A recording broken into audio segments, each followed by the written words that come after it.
doggies. Good morning. How are you guys doing? I'm good too. Thanks for asking. Yeah, we're recording in the morning today. I have strength this morning. And it's the last day of the month of July. So I'm on the clock. I have to record this today. You guys remember I mentioned last episode that I wanted to start something where I'll do a recap of all of the books I read during the month. Oftentimes, whenever I review a book, there's probability that I didn't read that book that month. Sometimes a month or two prior. I even have a book that I have in mind that I want to review, and I read it sometime last year or the year before. So I said I should do something like that. I found that idea on Instagram and I was like, that would be nice. That was not so bad. I've been thinking about one name to it will be, or rather the title. That way it's constant or it's permanent. And anytime you guys see it, you just know that, oh, this is a monthly recap. I haven't settled on it yet, but I'm still thinking. So you guys, let's get right into it. Yeah, the first book I read this month was Star-Crossed Assistant by Sarah Diam. Romance and ebook. It was interesting, a bit fluffy. I just needed something sweet and that me on and whatnot. And this book was that, and it wasn't giving soft porn or all of those things. It was just your basic romance assistant that fell in love with her boss and all of those things, all those friends to lovers trope that was very, very sweet. I enjoyed it. It wasn't really long. I think I read it in a day, but it was an ebook. The second book was The Blind Assassin. I think I mentioned it sometime this month by Margaret Atwood, historical fiction, very, very beautiful. There were intricacies, there were plots, and the slow build, beautiful. It was quite voluminous too, but I enjoyed it. I was really thinking, should I review, should I not? I haven't settled on it yet. I feel like I might at some point want to review it. That goes back to what I was saying earlier, that sometimes I just decide that I read this book 2 months ago. I feel like I should talk about it. It was a very great book. I'm not, I haven't decided yet, but it was a very, very good book. I think I rated it an 8 or a 9 over 10. Then, yes, you guys, our third book of this month, The Housemaid's Secret. I feel like, you guys, I've ranted, I ranted about this book. I don't think that comes as a surprise. I'm not even angry. I'm disappointed, quite alright. And you guys know I'm not such a critic for books. I don't do that. I genuinely do not. It's not my style of reviewing books, but my goodness. I just feel pained and I feel cheated out of my money. I think that's my pain point for this book. I just feel cheated of my money. That money is not worth the price, it's not worth the quality and the quantity of the book, to be very, very, very, very honest. But it was okay, just there.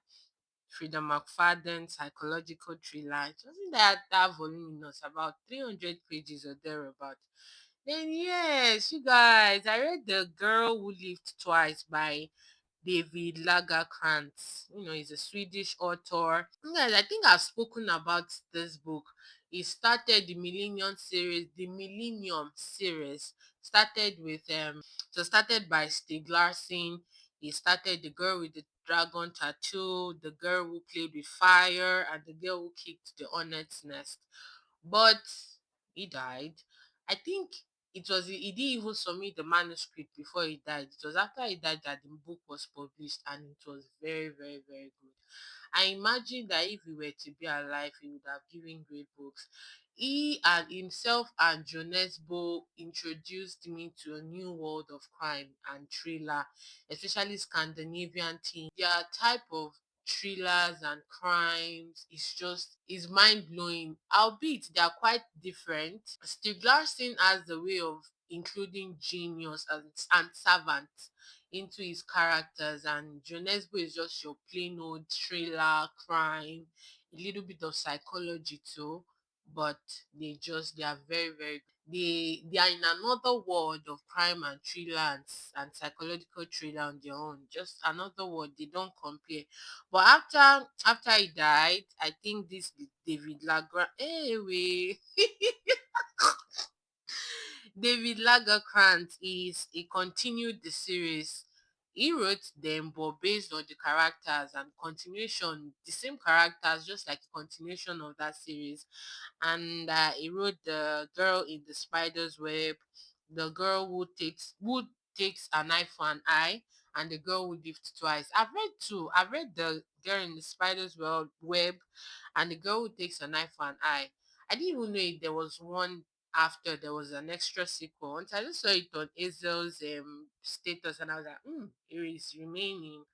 And I got it. It didn't disappoint. I think I reviewed one that I read. I think the girl who takes an eye for an eye. Sometime I'm not sure I reviewed it fully, but I know I can remember I made mention of it, and I mentioned that when I read some reviews, people were complaining. So some reviews were not so good, but I enjoyed it. I really enjoyed it, and especially this last one, the girl who lived twice gave me an insight into some scientific fictions too that talks about human evolution that I'd not even known about.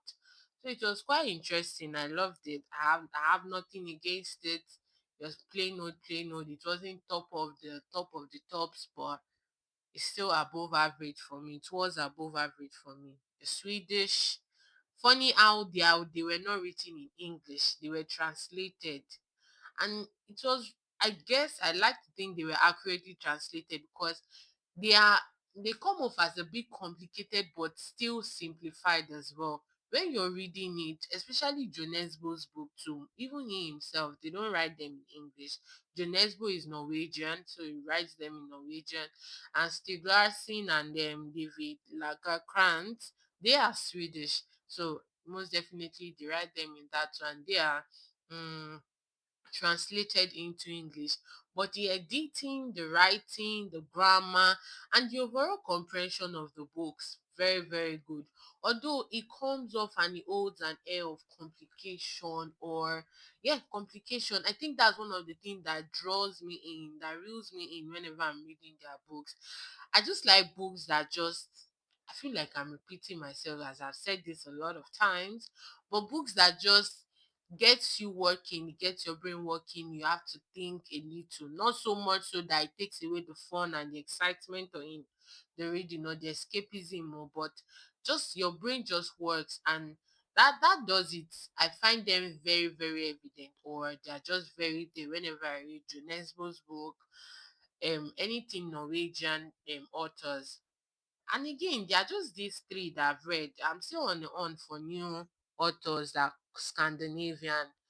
I think there's something about their writing as similar to English authors, to the way I find English authors, their writings particularly unique.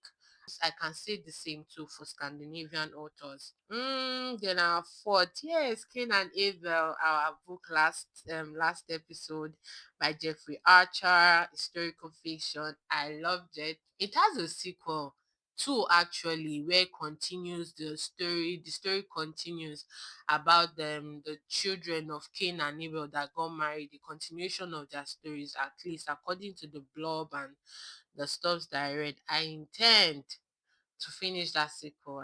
I'm really glad I read the book. It was very interesting. Then yes, I read Seeing Red by Sandra Brown.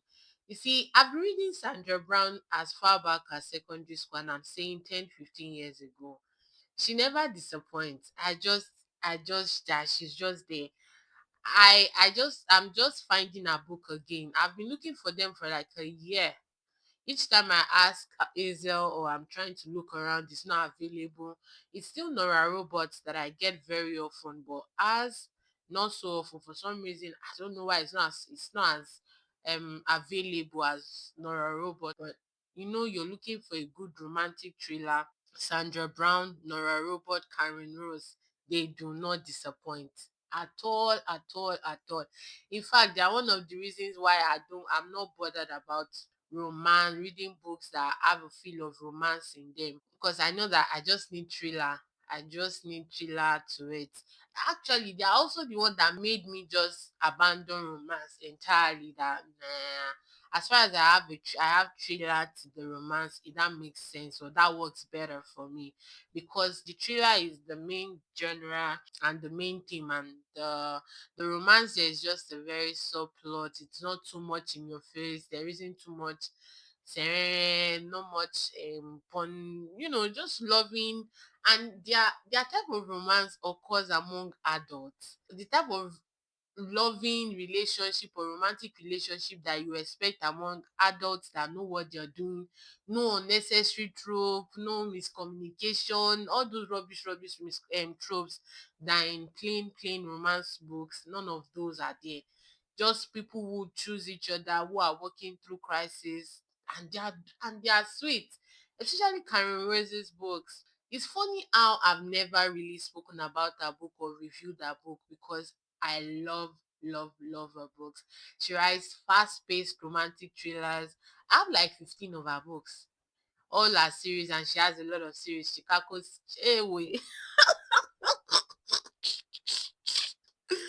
Chicago series, Atlanta series, and Baltimore, just like two or three in your series. So anything romantic thriller, you want something matured, and I'm not talking about sensual, just matured in the manner of how they handle their relationship, how they handle conflict. Nora Roberts, Sandra Brown, and Karen Rose, they do not disappoint. Although Karen Rose's books are very fast paced, very fast paced, Nora Robot just gives you a feel. You cannot help it, especially when she writes Montana series about country and the ranch life. I always love those. I don't know, I have a thing. I'm not one for urbanization. I'm not a fan of an urbanization per se. I'm someone who dreams of a life in the countryside or on a ranch. So for some reason, I just find myself being drawn to those style of genres or those style of themes in a book. So anytime I see a Nora Roberts teen book that has a country or ranchy kind of thing, I'm eating it up. I am eating it up. And I find that, I think for some reason or the other, she has some background or ties to that kind of thing too. So I've read like two or three, no, maybe four self of those type of themes in her books. But anyways, Sandra Brown Seeing Red, it was nice, it was okay, nothing over the top, your plain old romantic thriller. It worked. Then you guys, what D? I think I mentioned it last week, or last episode rather. Yeah, it was last week. I mentioned the last episode, what D. It was way better than The Housemaid Secret, still Freedom McFadden, psychological thriller. I think I would have enjoyed it a bit better if I didn't. I wasn't biased in a way. I will not even lie. I will be very truthful about that. I was a bit biased. I was just waiting for the shoe to drop. I was waiting for her to disappoint me. It didn't exactly do all of that for me, but I wasn't as disappointed as I believed, or as I was hoping I would be. So that counts for something, I guess. That counts for something. And that's just all the book that I read this month. A bit below my average. I've been averaging 8 to 10 this year, but for some reason oh no, there's no some reason. I know the reason. My space, like I mentioned last time, has just been a bit slower, and I think I prefer it that way rather than a full-on reading slump. I'm currently reading Ken Follett, The Pillar of the Earth, and I was really hoping I would finish it before the end of the month. Just I'm odd like that, just to round off my reading list. But it is voluminous, you guys.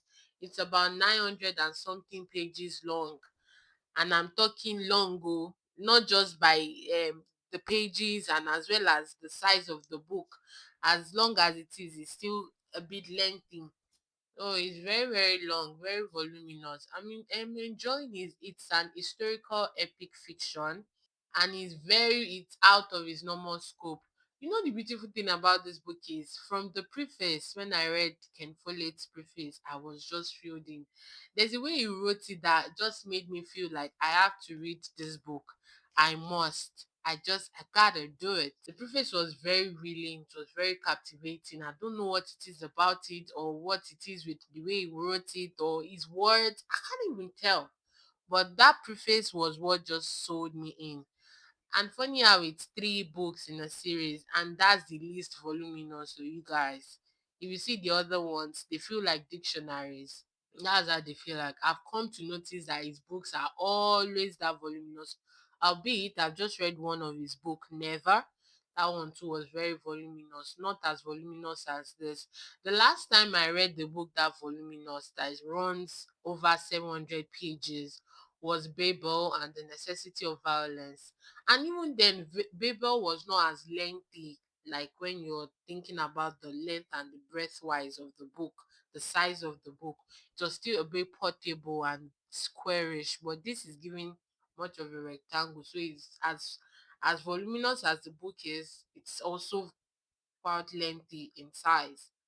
So that was the last time I think I read the book that voluminous. But the beautiful thing again about his writing is that you can tell why it gets that long. He captivates you each and every step, every moment, every chapter, every aspect, every phase of the book. So you're not bored. You're just following slow and steadily. It's not always fast paced. And the idea, there's something he does again, that's Ken Follett in his book that I've come to notice. This is the second book, but I've just understood his writing, the mannerism at which he writes is that you have like four storylines or four plots that eventually converges into one point. I don't know how he does it, but it's brilliant. So you're having like four or different plots, different characters, and sometimes they're in different aspects of the world, in the fictional world. Like in that Never, by the one that I read earlier, I think sometime last month or the month before, we had characters in China, some in Beirut, some in USA, and one other place. The details are quite fuzzy now. And so where is like one time you are reading these characters, this plot line, this twist from different twists for each plot line.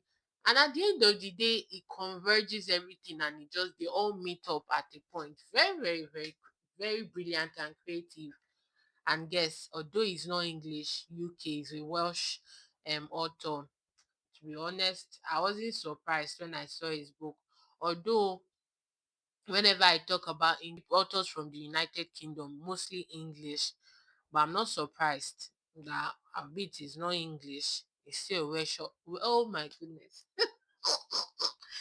It's still Welsh. So it just makes sense. I hope I'll be able to talk about it. It's quite voluminous, a lot of twists and turns.